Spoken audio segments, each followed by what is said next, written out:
Okay, bismillahirrahmanirrahim. Assalamualaikum warahmatullahi wabarakatuh. Waalaikumsalam. Okay. Waalaikumsalam. Okay, sihat dia semua? Waalaikumsalam. Sihat. Okay, Alhamdulillah. Alhamdulillah. Sakit ya. Alhamdulillah Allah bagi lagi kita Apa ni keizinan lagi? untuk kita berjumpa pada minggu ni. Okey, yang lain awak boleh mute dulu. Nanti ada soalan baru awak buka Okey. Okay. InsyaAllah hari ni kita akan belajar sambung daripada tajuk yang minggu lepas. Minggu lepas kita dah belajar kata 2 tajuk besar. Daripada nama Asmaul Husna juga. Hari ini kita akan sambung Asmaul Husna iaitu Al-Basit hingga Al-Latif.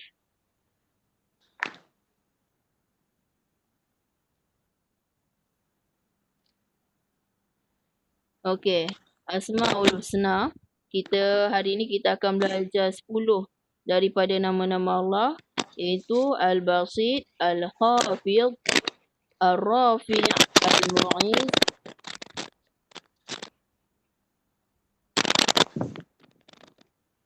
Al-Mudillu, Al-Sami', Al-Basir, Al-Hakam, Al-Adlu, Al-Latif.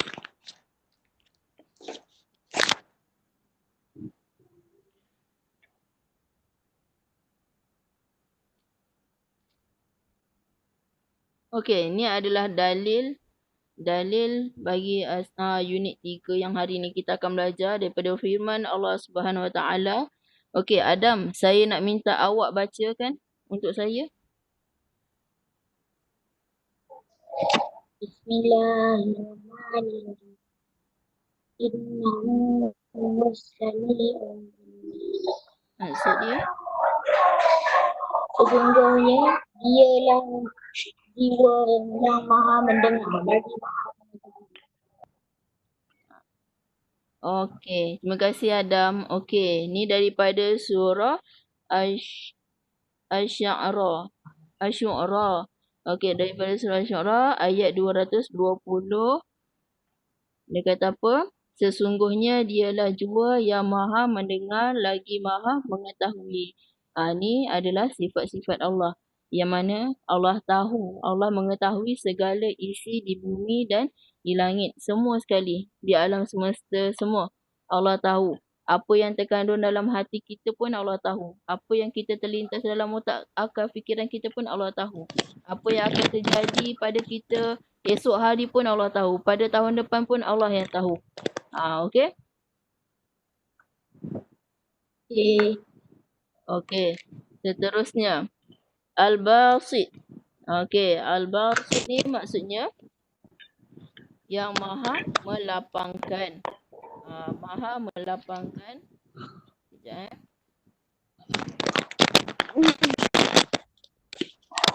Ayat tu ada satu kaki. Ya. Okey, Al-Basit ni maksudnya yang maha melapangkan ataupun meluaskan hidup, maha melimpah nikmat iaitu maksudnya memudahkan terkumpulnya rezeki bagi siapa yang diinginkan olehnya. Kiranya siapa yang berdoa kepada Allah, siapa yang orang kata selalu memohon kepada Allah untuk dilapangkan hatinya, untuk dilapangkan orang kata hidupnya, diberi kesenangan, Allah akan berikan.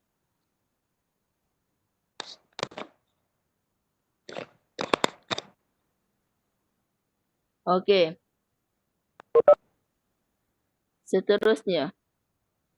Al-Khafid. Al-Khafid maksudnya yang maha menurunkan darjat. Okey, boleh mute dulu Okey, maksudnya yang maha menurunkan darjat. Al-Khafid. Okey, maksudnya di sini maha menjatuhkan ataupun maha menurunkan darjat iaitu terhadap orang yang selayaknya dijatuhkan akibat kelakuannya sendiri dengan memberinya kehinaan atau kerendahan dan siksaan. Maksudnya di sini kalau orang tu membuat kezaliman ataupun membuat kejahatan, keburukan akan dibalas oleh Allah Subhanahu Wa Taala. Tu kita tak tahu lagi dengan cara macam mana. Sama ada Allah bayar cash dekat bumi ataupun dekat akhirat. Tapi orang kata kita doalah kepada Allah supaya kita dijauhkan daripada azab-azab api neraka, azab Kubur. azab kubur. Ya, betul. Lepas tu lagi satu, orang kata dijauhkan daripada keburukan-keburukan di dunia. Semoga kita semua beroleh masuk ke syurga. Amin. Okey. Ustazah. InsyaAllah. Ya, Ustazah. saya. Ayah saya bagi tahu saya kalau kita baca Al-Mulk selepas salat ataupun sebelum tidur, Allah haramkan azab kubur kat kita waktu kita meninggal. InsyaAllah. Kalau Al-Waqi'ah pula mati syahid. InsyaAllah. Tapi janganlah kita semata-mata mengharapkan surah yang kita baca. Oh, aku dah baca surah ni, jadi aku terhindar daripada azab kubur, aku boleh buat dosa. No, bukan macam tu Saya tak buat macam tu. Maksudnya dekat sini, kita mengamalkan ayat tu. Kita mengamalkan apa yang kita lakukan. Allah, macam mana? Sekejap ada orang tunggu kat lobi. Kalau buat dosa buat datang balik tu azab kubur. Sekejap Okey, kalau kita buat dosa, mohon ampun dengan Allah. Sebab Allah ni yang pengampun dosa. Okey. Seterusnya, boleh Okey, ni kita dah sampai poin yang ketiga. Poin yang kedua baru. Al-Khafid.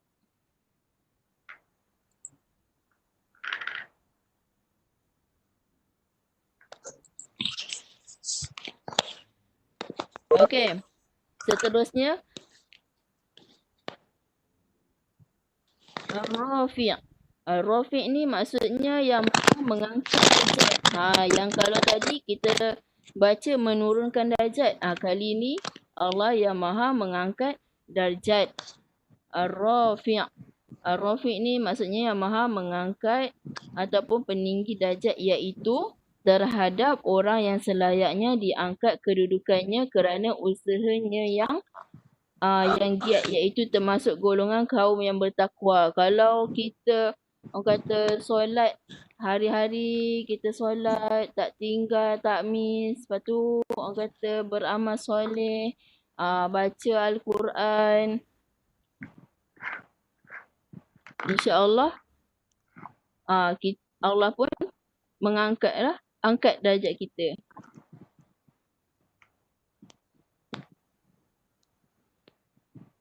Okey.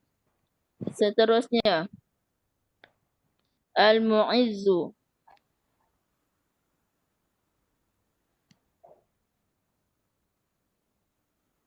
Al-Mu'izzu artinya yang maha memuliakan. Okey, Al-Mu'izz maksudnya yang maha memuliakan ataupun maha menghormati. Okey, iaitu kepada orang yang berpegang teguh pada agamanya dengan memberinya pertolongan dan kemenangan. Kalau orang dulu masa zaman Nabi Muhammad adanya apa orang kata perang, adanya apa lagi? Para sahabat yang keluar berjihad, betul? Allah yang memberi kemuliaan kepada mereka tu sebabnya adanya mati syahid. Okey. Seterusnya, Al-Muzil. Al-Muzil maksudnya yang maha menghinakan.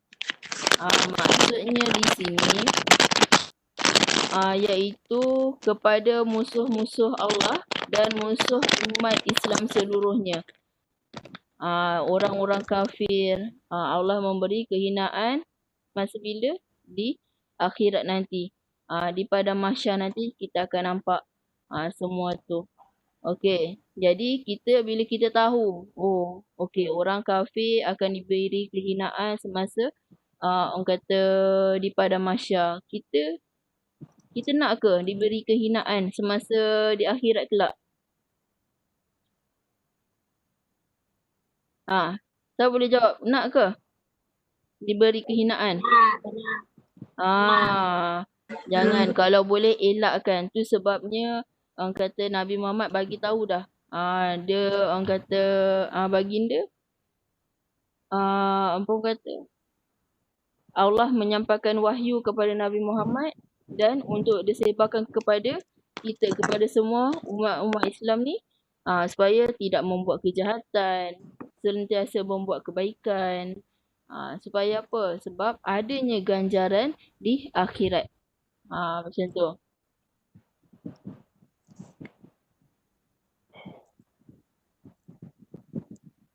Okey. Seterusnya. As-Sami'. As-Sami' artinya yang maha mendengar. Macam yang kita dengar dalam yang Adam bacakan dalil tadi. Okey. As-Sami'. Mana dia? As-Sami' yang maha mendengar. Allah dengar segala-galanya. Apa yang kita terlintas dalam hati kita, Allah dengar. Apa yang kita terfikirkan, Allah tahu. Apa yang kita orang kata bisikkan kepada orang lain pun Allah tahu. Allah dengar semuanya. As-Sami' tu sebab Allah ni ada sifat maha mendengar semua sekali. Okey, Al-Basir. Al-Basir artinya yang maha melihat. Allah maha melihat segala-galanya. Apa yang orang kata even kuman sekecil kuman pun kata macam sebesar Zahra sekalipun Allah nampak. Kalau kita buat benda tu secara tersorok pun Allah nampak. Okey, setakat ni dah sampai ke 7. Ada apa-apa soalan?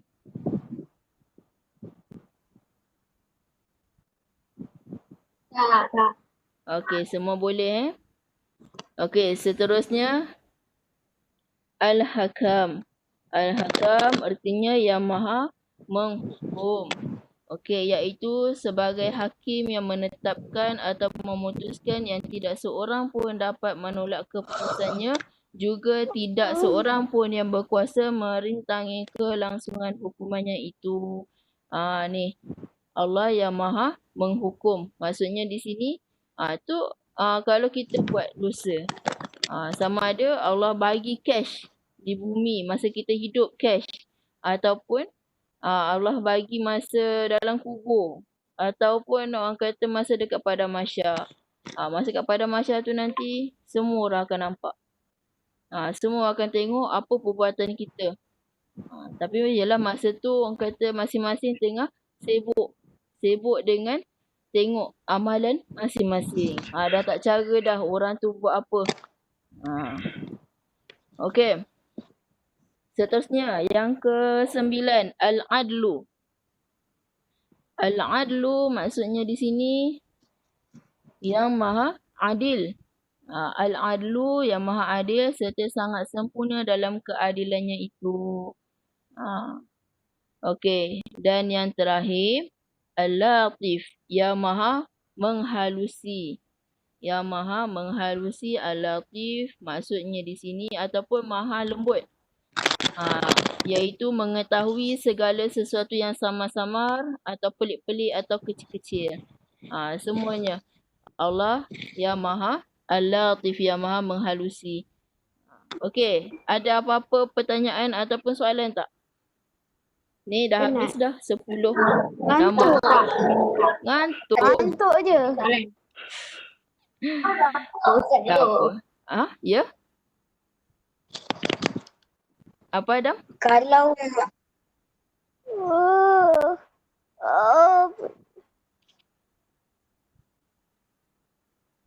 Okey, yang ada soalan boleh buka.